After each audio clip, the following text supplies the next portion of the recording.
Hey, welcome back, everybody. It's time once again for the Valhallan Lake Forest Esports Connection, brought to you by the good folks at Valhallan Lake Forest Esports, the Little League of Esports here in Orange County. And I'll call you the commissioner. I'll call you the coach. We got Vincent Yard with us today here in the house to talk about not just this world of esports, but this particular niche of getting kids not just after school fun or a club, but to actually get involved in competitive esports, right? Yep, that's exactly right, Paul. It's glad to be back here, and I just want to come on here today to, dive more into what we actually do there. I think it's fascinating because I still don't sure I can wrap my head around all that you do. When the first incarnation of the show, we had somebody from Valhallan on. Valhallan is a national organization that has franchises around the country. And the whole idea, I thought, was just to create a place like a clubhouse where kids could go hang out, an internet cafe, someplace there was a bunch of computers and you could do it together. And why do it there? Because there's a sort of camaraderie or collaboration, or you all hang out with kids. And maybe it is an after-school program like I know the Y runs and some others. It's another thing to keep your kid active and doing something until I can come pick them up at 5 o'clock or 6 o'clock. But none of those treat esports as anything more than just another activity, right? Yeah, no, I don't really know if kind of bringing it down, and it doesn't really raise the glass to what we actually really do there. Yes, Like, right. there's so much that goes on behind the scenes that, I mean, either members right now maybe don't even see, or even parents who are interested in it don't I'll even bet see. they don't. So we're going to break that down for you here Yeah. today. And sorry we started a little bit late today here. We were waiting for guests. There was a problem. We're going to reschedule the guests for another time. So we thought here's a great opportunity to dive more into what, because you're the sponsor of the show Yeah. and you're the host of the show. And we know you have something to do with esports. And we know you have a place there in Lake Forest. I think it's the only one of its kind in the county at this point, isn't it? Yeah. The nearest one I can really think of is our Vegas location. So. Okay. So what is it if I walked into, and I have been to your place, Mhm. to see it for myself, to kind of grasp, is this something, in my case it'd be my grandkids who love Fortnite and games and all this stuff. Is this a place where they could feel safe? Is this a place where they could flourish? Is this a place where they could grow? And is there something to grow into, or is esports just a fun activity and then you outgrow it at some point in time? Well, I mean, Maybe any or all or none yeah, of that. it's not a yes or no question. It really goes down to just talking about, like if I put myself in the shoes of a parent or even a kid who comes in for the first time, obviously you're just going to see, the computers and all the bright lights and, the music maybe. And Right. then, you're greeted by me and other coaches. But once we really get down to it, we get you down with all the other players. I introduce you to them. And then it is a spot where you can feel safe. Yes. It is a spot where like-minded players and kids get to come here and express themselves while competing at the exact same And time. let me give you an extreme example of it. For those who didn't hear the last episode. Oh my God, this mother coming on, she's got a child that's got autism. He's on the spectrum, so there isn't just one thing. If you have autism, it can be degrees and different ways it manifests itself. But trouble processing stuff, right? Mhm. Sights, sounds, social interactions, it just overwhelms the brain. And so they tend to be kind of reclusive and quiet and within themselves. And the challenge is to get them to get out. And maybe even they get bullied because they're withdrawn and quiet and all these things. They certainly don't find many safe places. This place is that in great degree for her child there. Yeah. He has not only found a like-minded community that accepts him for who he is, because he's really good at esports, Yeah. even if he wasn't, just they accept him, but particularly accept him. Nobody's laughing at him there or making fun of him or saying, why can't he do this? Because he can do things other kids can't do. Exactly. And he's found a space and a place, and the mother is thrilled because, let's be honest, there's a limited number of resources, or more. She didn't want to put it this way, but I guess I'm being too harsh. There are limitations placed on you. What are you going to do with the rest of your life? Hmm. How can I get other jobs? Yet there are fields within esports. As many of these kids are kind of savants when it comes to math and stuff here. They're so focused and they can Exactly. see details and things that others can't. And she's thinking, not only is this a nice, warm place for him to learn to be around other kids and to come out of himself and to grow and to challenge all the wonderful things she's been hoping for. Hmm. Maybe this is a career path. Yep. No, exactly. And I mean, even now, we recently had a lesson where I was actually talking to the kids about what they want to be when they grow up. Yeah, And right. obviously, all of them being surrounded by what they're surrounded by in the moment, they're like, "Oh, I want to be an esports gamer. I want to be a pro player." Right. But then there were some of them who were saying like, "Oh, well, I want to go to school to be a doctor, or I want to go to school to be, going to NASA one day or something Yeah. like that." And it's like, okay, well, in this way, there's certain things in esports, if you really dive into it, that you start talking about things like STEM, and you start talking about Science, career paths technology, whatever, all engineering and math, and right? math. Yeah, exactly. And then it just turns into a whole different thing. And so that's why at the very basis of it, yes, we do play video games and we're there. Yes, we are on the game. But And yes, it's a team activity. This yes, isn't just kids like they do at home on yeah, the they're game. not just randomly playing. They're Right. not talking to random strangers online. Right. They're in the moment with the people that are like-minded with them, and they get to Competing as a collaborate. team, Yep. just like you would in any other little league activity here. Exactly. And then there's, including me, there's our whole staff of coaches who are there to guide them along the way in case things get a little bit bumpy, and also just help them be competitive and realize that there's, And not give up and not throw Yep. up your hands and not get angry and lose your temper or say nasty things or whatever it is. We all want our kids to learn something out of the experience of being in a competition. Teamwork, fair play, persistence, a certain attitude to carry yourself and not to quit and give up. yeah. And then yeah, exactly, because all those things just go beyond the games. They go Right. go You can beyond play the any competitive game video and do games. that. Yeah, Yeah, right. but it also goes into your schooling. It goes into how you like treat your parents at home. It goes in how you treat Yes. anyone on the side of the road. Like it's just that these building blocks for a foundation for them to go through life. And So I went there to observe for myself. yes, And I'm of a certain age. I'm the aging, baby boomer here.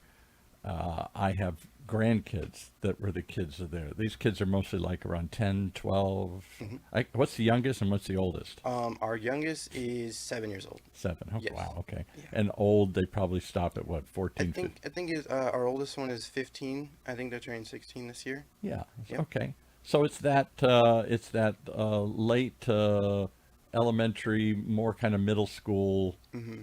middle ages, and then up to the beginning of high school. Kind of that's your target market, and that's Yep. where these kids compete and they come in. Exactly. Those kids normally, like my grandkids, it's like herding cats. I can't get them to stay focused for 5 seconds. They're used to they all have ADHD. They all have short attention spans. They all wiggle and nervous, and I can't get them to stay on task for anything. And when I watch them compete in their other little leagues, much of that carries over. Hey, pay attention. Hey, didn't you see that? Hey, you got to catch that guy. You got to throw the ball at him. And it's like, huh? Oh, yeah, right. Okay, am I doing something here? And then their head is elsewhere. I didn't see any of that. The night I was there, I don't know what you had, 15, 20 kids, something like that. Yeah, around 15. And they're focused. They're on time. They're not whining. What time's pizza? What time do I have to go? The typical stuff I see at that age. Yeah. They are engaged. They're enthusiastic. They're focused. They're in it. They've all doing their thing. They're not smart alecking around. They're not goofing around. You don't have to say, hey, get back on there. Hey, what are you doing? Hey, quit. Don't say that. They were there. They were present in the moment, as people would say, in a way I'm not used to seeing 10-year-olds and 12-year-olds. Talk Yeah. about that. And I mean, first of all, I really appreciate that. Maybe I'm, because And I will say part of it is you. yeah, Even the parents have said there is something magic going on. I'm not going to give you too much accolades, but many parents praised you for the way that you run this thing. It's not an iron fist, but it's not a lackadaisical thing. You're engaged with the kids, and they're engaged with you. So yeah. that's great. No, yeah, and I mean, a lot of it comes from actually it's something that I've found and looked into. I don't mean to go on like a little tangent, but Yeah, go ahead. it was a research study done. I believe it was at UCI, and it was called the near peer study. Near peer study. Okay. Yeah. So it actually involves, educating the youth and what mentors should do in terms of these things. Yeah. And what they found is that it comes down to what age is your mentor or your coaches that you want to have around these kids, Hmm. and as long as that person is also able to relate to them, while also still being relatively close to age in them, Yeah. they Right. still recognize you as a position of authority, but also they relate with you and they don't go, oh, you don't know what you're You're talking almost about. kind of like an older brother or an older kid, as opposed to a Exactly. dad or grandpa or the teacher Yeah. in the classroom. Exactly. Well, I think you embody that, and I'm not just saying. Others parents said that to you. I think you know that. You seem to have a gift for this, and you seem to be good at it, and the kids like it. But Yes. beyond that, I'm stunned at how, I guess, because they really love this, how into it, how focused, how into. I watch my Hmm. grandson at home, or when he's playing. Comes over and plays on my computer. Come to see Grandpa. Yeah, can I go upstairs and use your computer? Okay, sure. I'll see you in 3 hours. Um, it's an intensity that I don't see other activities. He doesn't seem that intense about baseball or anything else. Yeah. And He likes things, but he doesn't have that same sort of dedication and drive mhm. and intensity to focus on and get better at like he does with Fortnite. Yeah, and I think a lot of that stems from how big esports has become in recent years, Yeah. especially for these kids who are growing up on YouTube and Twitch and seeing all these either streamers or big pro players getting all this money or getting scholarships to go to college. They want that. And so what I do when they're there, and a lot of what I was doing that night that you were there too, and I still continue to do, is I level with them and I tell them the reality of like some of them may not understand it yet, but No, no, it's all yeah, still a fantasy. exactly. I'm just going to be an astronaut. I'm going to be a rock star. Oh no, I'm going to be a Twitch star. Exactly. But at the end of the day, as long as I say something that really tells them, like if they win the whole thing, they actually get a banner which they get to sign their, their username or their actual name on it, and it's like enshrined there forever. So like I took a second to explain that to them, and then we run little drills in like groups, kind of like how you'd see at like a soccer practice or a Yeah, baseball practice, and again, that's what we're gonna be doing today, but it really puts them in a mental area where they're like, okay, I want to be better at this and I want to win and I want to be better for my team. Not just yeah. myself, but for my team. And And isn't that what we all want? We want them to want something, to mhm, strive for something, to work for something, not just have it handed to them or think life is easy, because it sure ain't. It may be easier in nice Orange County here than other places, but even still, you get out in the ugly world and it's ugly out there. You got to fight, you got to strive, you got to work. Talent only gets you so far. That gets you in the game. Now, mhm, what determines if you rise to the top? It's not always the best. It's often the hardest worker. mhm. Kobe Bryant, Oh, wasn't yep. necessarily the best. He was a great player, but he wasn't the best player. But he worked harder than anybody else did on the team. Yeah. No, I mean, have you ever seen his routine? Oh, throw what, 1,000 free throws before the Yeah. game? Something nuts. Yeah. Everybody else is driving in. He's been there for 2 hours. Yep, exactly. I mean, and I'm not saying, for you guys at home that your kids got to play at 4 a.m. or something, No, but but it, drive, yes. determination. Yeah. I had one of our show hosts, Charlie Hedges. His son is Austin Hedges, who Mhm. plays catcher for the Cleveland Guardians Oh, now. wow. He was with he was the starting catcher for the Padres for a number of years, and he was with the Texas Rangers when they went to the World Series. This kid's at the top of the game, right? Yeah. And I said to him once, "When did you see this?" And he was about 10 or 11. And I said, "What was it you saw?"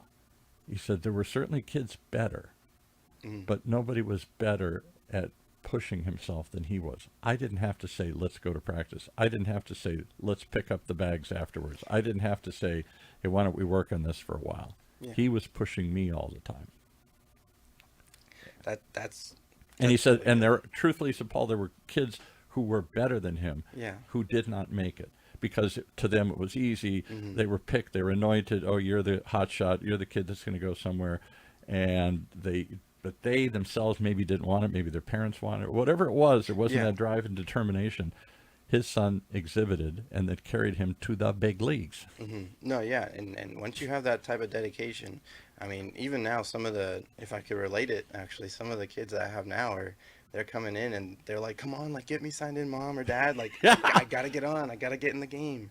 And Mom and then, dad isn't pulling him in like I see so many of these little league things. Come on, hmm okay, now you're really going to try hard this time. Yeah, yeah, yeah. I'm going to try yeah, hard, mom, dad. exactly. The cool thing about this is that the kids that are coming in, they are already ready to go.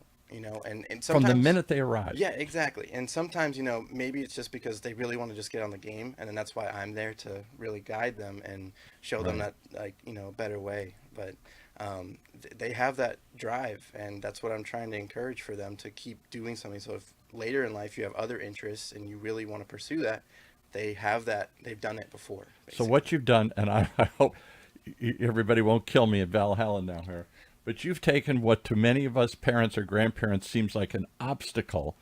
Would you get off the damn game? Would you do something important? Would you do something that's going to mean something here and not just goof around? Hmm. You've turned that on its head and Yep. utilized that passion, that drive they already have for this thing, Yeah. and say, well, then let's turn that into a positive direction. Let's turn that into we use this as the vehicle to teach them what we want to teach them: Hmm. drive, determination, hard work, the agony of defeat, the joy of victory, what all the stuff that goes with sports and everything, and teamwork. Yep. This is the platform I'm going to use, not a traditional sport that they may or may not be that excited about anymore, and they don't seem to be. That's one thing. And then what shocks me is that this can lead to there's an industry being born. There Yep. is an industry in existence Yeah. to put on pro tournaments, to produce games and design them in that whole world, lot of which is centered here in Southern California. Yeah. To do what else? I don't know. I mean, there's so much. Like, I mean, just beyond the games itself, it's like you could be an advertiser for these events. You could be the entire arena manager for these events. Major marketing companies. I'm stunned. Giant companies, State Farm Insurance. Yep. I think they're one, Yep. and all who are putting money into esports because they want to capture their audience early. Yep. And it isn't just Monster drinks and other cool things. They're in it too. Yeah. And so you're a marketer and you know something about esports. Hey, I got a niche. We need somebody who can talk that language, who can speak to this audience, who Yep. understands how to position our brand in that arena. Yep. And so you could be a marketer and a promoter. You could be certainly a gamer. That's still Yeah. kind of a Yep. dream You for could be on the most. big stage. Be on the big stage, or the people who are going to broadcast these things or Yep. promote them or Yep. whatever. Or you could be in the world of gaming itself. I mean, the production of video games, which is a gazillion-dollar Yeah, industry game now. design. Yeah. Yeah. Game design, sound design, Yeah. Exactly. everything that All goes these with games it. are on those AAA engines now. Unreal Engine. Unreal Engines. That's unreal to me. Go look that up if you haven't seen that's what they're using in Hollywood productions now. Hmm. It started in gaming. They're using it on shows like The Mandalorian and stuff to create these rear projection things, and that where the set moves as you move in relationship to it.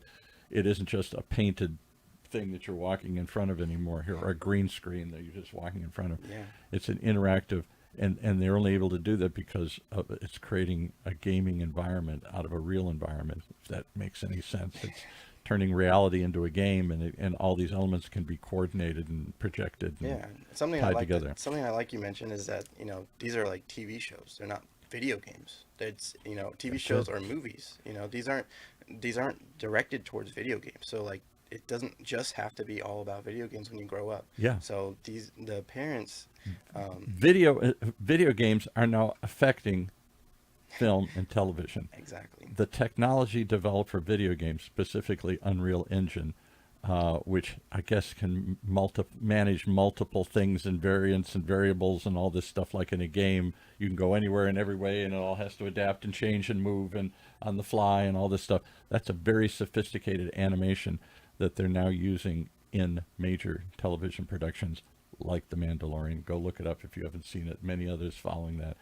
Space thing was all set without sets on a stage. I think they call it the Volume. It's somewhere up in Playa del Rey or something, and it's a circular room with stuff projected with LED walls basically. Yeah. And there's a computer that as you move, this is hard to explain, but as you move, the background adjusts. So if I really walk around real life, the perspective changes, position of the sun, the position of the hill relative to me Yeah. starts to change, as opposed to a traditional set.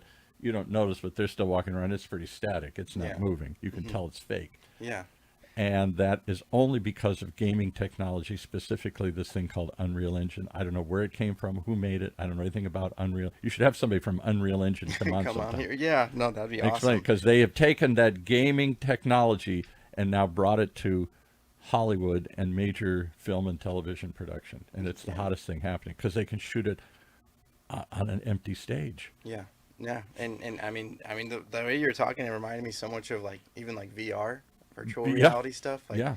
and a lot of kids already are like playing the games and stuff like that. But then I know that in their head they're like, how is this real? You know? So Absolutely. And in fact, I think that will be one of the new futures. I'm no expert on gaming, but we went last year to the Level Up The Level Up Expo Expo. in Yeah. Vegas, which is one of the bigger events.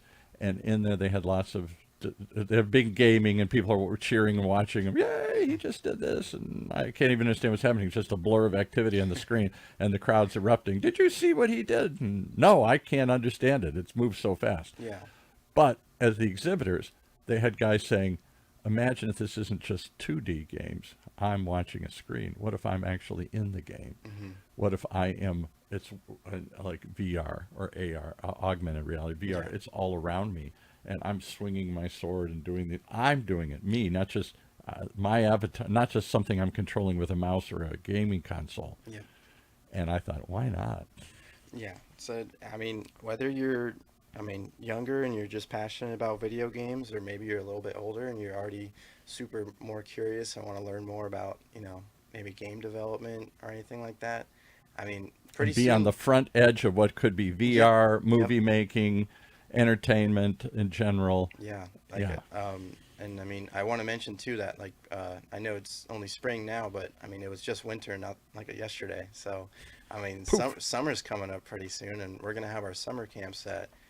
We actually have a huge rollout coming out. Let's talk about what's a website they can go to learn more and get any of this? So it's gonna be Valhallan.com. Spell that. I always want to. Of course, I got you. It's gonna be VALHALLAN.com. One L, two L's. Yes. Val, and then Hal has two. Exactly. And then you just request some more information, and then we'd be glad to talk to you about that stuff. So that seems an easy way in.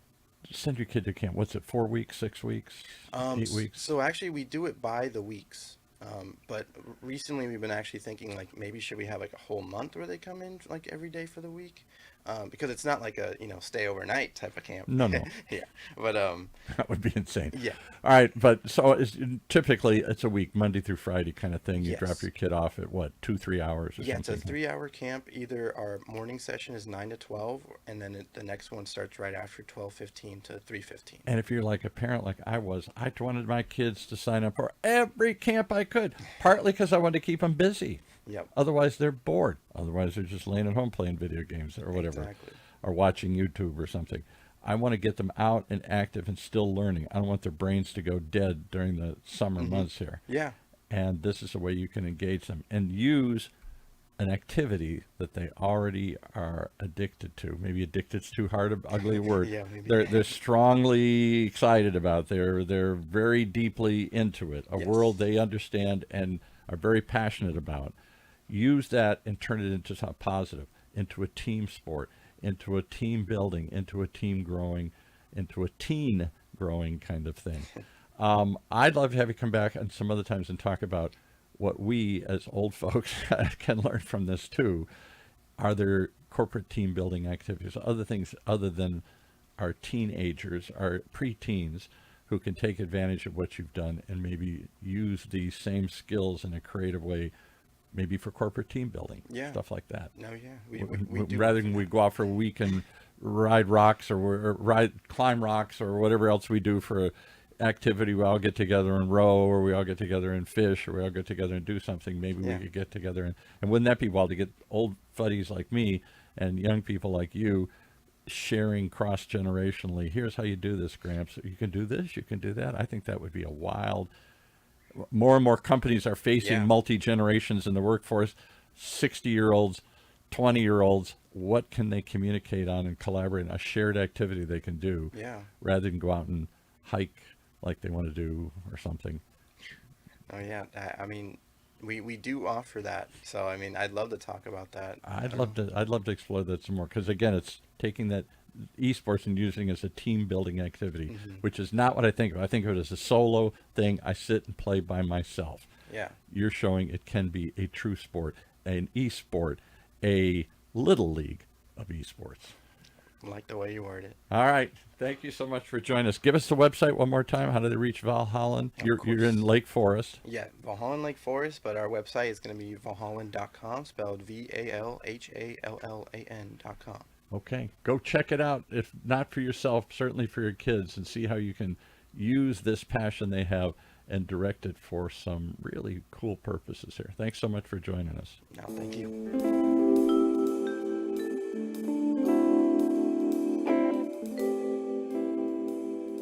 So there you have it. One more reason to tune in each and every time to the Valhallan Lake Forest Esports Connection. We're going to take you through this strange world you've never seen before of esports, particularly at the Little League level, and show you what's happening right here in your own backyard as we stream this all over OC Talk Radio, Orange County's only community radio station, from our studio here at the University of California, Irvine's Beale Applied Innovation.